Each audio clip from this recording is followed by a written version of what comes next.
bienvenue sur notre chaîne. Nous publions des extraits vidéo pour vous aider à choisir celui qui vous plaît. Pour savoir comment télécharger ce livre audio gratuitement, ou un autre de votre choix, n'hésitez pas à cliquer sur les liens en description.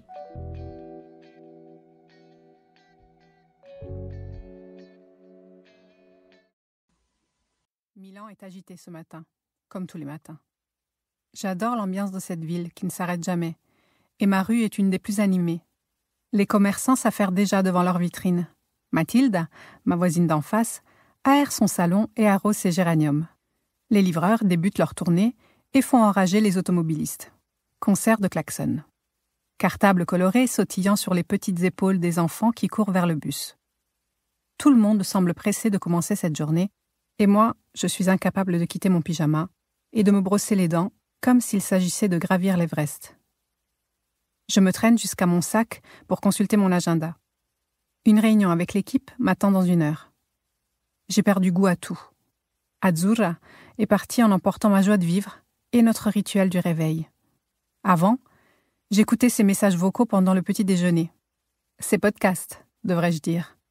Car pas un ne durait moins de 10 minutes. Chaque matin, après avoir déposé ma filleule chez la nounou, mon amie s'enregistrait pour me raconter tout et n'importe quoi. Elle me déballait son journal intime, façon monologue. Sa voix accompagnait tous mes débuts de journée, et elle était la seule que j'écoutais attentivement, alors que je suis du genre à m'impatienter et à préférer le mode accéléré. Mais les mots d'Azzurra, eux, je les dégustais, ils comptaient. Aujourd'hui, il ne me reste plus qu'un infini silence. Chapitre 2. 9 heures. L'équipe est au complet autour de la table de réunion, qui fait aussi office de table à manger, de comptoir à café, de bar pour l'apéro. Il y a Fabio, qui s'occupe des fleurs et de la déco, Laura, de la cuisine, et Ludovica, mon assistante, qui, ces derniers temps, a fait bien plus que m'assister, elle m'a carrément maintenue debout. Depuis le décès d'Azzurra, mes coéquipiers m'accueillent avec un regard compatissant, et leur « Come stai ?» est teinté d'inquiétude. Pour unique réponse, je ne leur adresse souvent qu'un haussement d'épaule. Je n'arrive pas à mettre des mots sur cet état qui me dévore. Je ne veux pas leur mentir, mais je ne veux pas en rajouter non plus. L'ordre du jour, le mariage de Livia et Francesco, dans 2 semaines. Car voilà bientôt 8 ans que j'organise des mariages autour du lac de Côme. J'ai commencé seule, puis, petit à petit, ces belles personnes, en plus de constituer ma team d'enfer, sont devenues de vrais amis. Célébrer l'amour, c'est quand même un métier de rêve. Et aussi loin que je remonte dans ma mémoire, les mariages me transportent sur un petit nuage rose et doux, où se tricote la joie. Enfant, chaque dimanche, je guettais les festivités devant les églises de Milan, pour me glisser parmi les familles et admirer les robes de mariée, les yeux émus des futurs époux, la fierté des papas conduisant leurs filles à l'autel. C'est bizarre, j'ai toujours su que j'en ferais mon métier et que je pourrais aider à fabriquer la journée inoubliable. Et puis, quel plus bel écrin pour cet événement que notre lac sublime qui me fascine tant. J'ai un mal fou à me concentrer.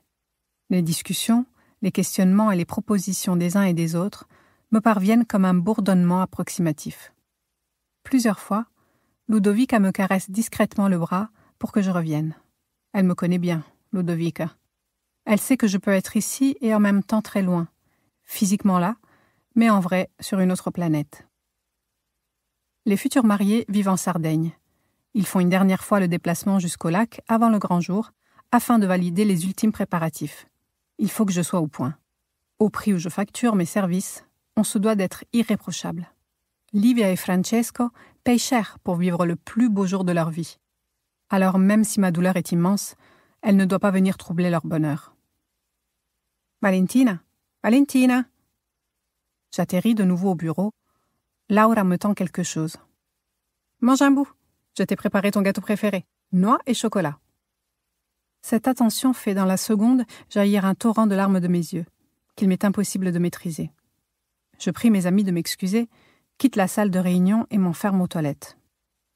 C'est quand je m'asperge le visage d'eau fraîche que mon portable vibre dans la poche arrière de mon jean.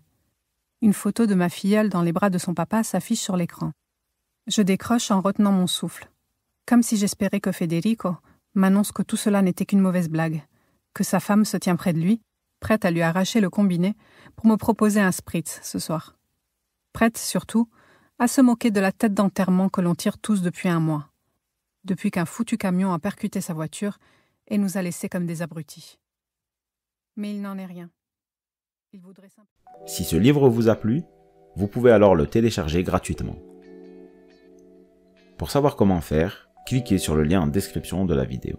N'hésitez pas à commenter pour nous informer des extraits de livres audio que vous aimeriez écouter. Pensez à liker et à vous abonner pour ne rater aucune vidéo.